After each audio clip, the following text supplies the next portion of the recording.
Pour commencer, il faut savoir que le GN est la base d'une phrase. Le GN est composé d'un nom, d'un déterminant et d'un complément du nom qui peut être facultatif.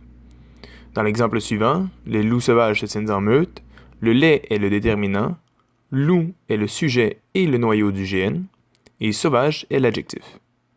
Le GN a deux accords principaux, l'accord du déterminant et l'accord de l'adjectif. Il existe plusieurs sortes de déterminants. Il y a les déterminants possessifs, les déterminants démonstratifs, les déterminants définis, les déterminants complexes invariables, les déterminants pronoms, les déterminants indéfinis, les déterminants exclamatifs et interrogatifs, les déterminants partitifs, les déterminants numéraux, les déterminants quantitatifs, les déterminants relatifs. Pour les déterminants en général, ils sont receveurs d'accords. Ils reçoivent donc le genre et le nombre du nom qu'ils accompagnent. La règle des déterminants possessifs est la suivante. Ils s'accordent en genre et en nombre avec le nom qu'ils déterminent. Comme leur nom l'indique, ils servent à déterminer une possession, une relation d'appartenance, de paternité, d'origine, etc. Attention, la règle du leur est particulière. Le déterminant leur adopte le nombre, singulier ou pluriel, du nom qu'il désigne. Exemple, les élèves préparent leur avenir. Ici, le leur désigne l'avenir, et puisqu'il n'y a qu'un seul avenir possible, il ne prend pas de S. Ils ont comparé leurs réponses. Ici, le leur désigne les réponses, et puisqu'il y a plusieurs réponses, leur prend un S. Le déterminant démonstratif désigne de façon plus précise une personne ou un objet nommé ou non précédemment dans le texte.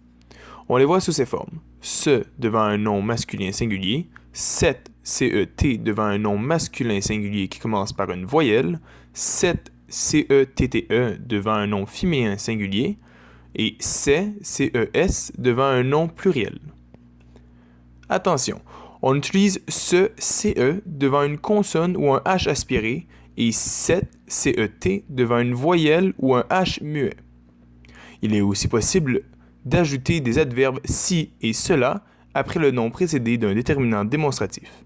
On ajoute alors un trait d'union entre le nom et l'adverbe. Cela permet de renforcer le déterminant démonstratif. Le déterminant défini désigne un objet connu et précisé, mais également lorsque l'on parle de la catégorie générale. Les déterminants définis prennent les formes suivantes. Le devant un nom masculin, la devant un nom féminin, l'apostrophe devant un nom singulier masculin ou féminin qui commence par une voyelle, et les devant un nom pluriel masculin ou féminin. Il existe aussi des déterminants définis fusionnés avec des prépositions pour introduire des groupes prépositionnels. Par exemple, A plus le égale O, etc. Ces déterminants sont appelés des déterminants contractés. Les déterminants complexes invariables. En voici une liste.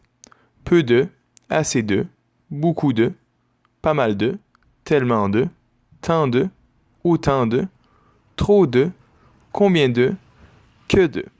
Ces déterminants ne respectent pas la règle des déterminants normaux. Ils sont invariables. Avec ces déterminants, le nom est au pluriel s'il désigne une réalité qui se compte. Attention, les déterminants peuvent être aussi employés comme pronoms. Elle l'amène avec elle tous les jours. Le L' désigne une personne ou un objet. Le déterminant indéfini. Ce déterminant accompagne un nom sans être une idée précise de quantité ou de qualité. En d'autres termes, cela apporte une information vague sur le nom qui le suit. Les formes les plus courantes sont 1 devant un nom masculin singulier, 1 devant un nom féminin singulier et des devant un nom pluriel masculin ou féminin. Le déterminant interrogatif. Ce déterminant s'accorde avec le nom qu'il détermine. Le plus connu est le quel, Q-U-E-L. Ce dernier va varier en fonction du genre et du nombre qui l'accompagne. Quel, Q-U-E-L-S, quel, Q-U-E-L-L-E, quel, Q-U-E-L-L-E-S. Le déterminant exclamatif varie en genre et en nombre avec le nom qu'il détermine. Ce déterminant s'emploie dans les phrases exclamatives. Quelle belle journée! Le déterminant participe. Ce genre de déterminant est utilisé devant un nom que l'on ne peut pas compter. L'eau, le sable, la farine, le sucre. Exemple de déterminant. Du, de la, devant un nom débutant par une consonne. De, L' et D' devant un nom débutant par une voyelle ou un H muet. À retenir, dans les phrases négatives, le déterminant participe est remplacé par de ou par des apostrophes. Attention, il ne faut pas confondre le déterminant participe du et la préposition contractée. Il est possible de les distinguer par remplacement. On peut remplacer le déterminant participe du par une autre indication de quantité, exemple beaucoup de ou un peu de, mais pas la préposition contractée du. Les déterminants numéraux sont invariables sauf pour deux exceptions. 20 et 100 sont les seuls à s'écrire parfois au pluriel avec un S. Pour que cela s'applique, deux conditions doivent être remplies. Ils doivent être multipliés par un nombre et ils doivent terminer le nombre. Exemple, 80, 1200. Et exemple qui ne marche pas, 85, 308. Les nombres inférieurs à 100, qui sont formés de plus d'un mot, prennent un trait d'union, sauf lorsqu'ils contiennent la conjonction « et ». Exemple, 31. Les nombres supérieurs à 100 ne prennent pas de trait d'union. Le déterminant 1000 est invariable. Lorsque le déterminant est utilisé pour un numéro de page, une adresse, une date, le numéro d'un trajet d'autobus, le nom d'un roi ou d'un pape, etc., il est invariable. Attention, lorsque les mots n'indiquent pas un nombre mais plutôt un rang, troisième, cinquième, il ne faut pas les classer comme des déterminants numéraux, mais plutôt des adjectifs ordinaux. Les déterminants quantitatifs s'accordent en genre et en nombre avec le nombre qu'ils déterminent. Ils introduisent un nom en donnant une indication sur sa quantité, qu'elle soit précise ou non.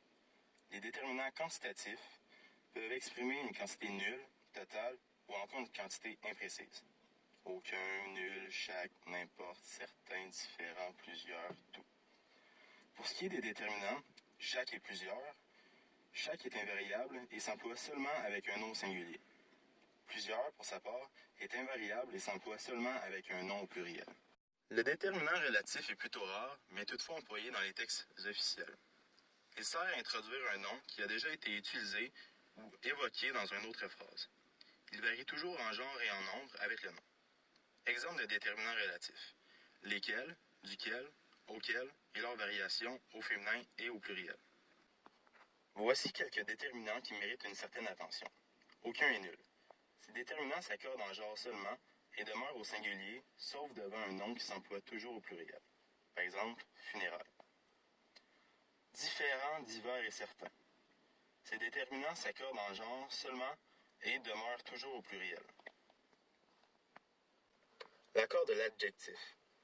L'adjectif qui a pour fonction attribut du sujet est généralement introduit par un verbe attributif. L'adjectif attribut s'accorde en genre et en nombre avec le sujet auquel il est affilié. En conclusion, il est important de se rappeler les différentes sortes de déterminants et de leurs règles, car, comme vous avez pu le voir, il en existe une grande panoplie.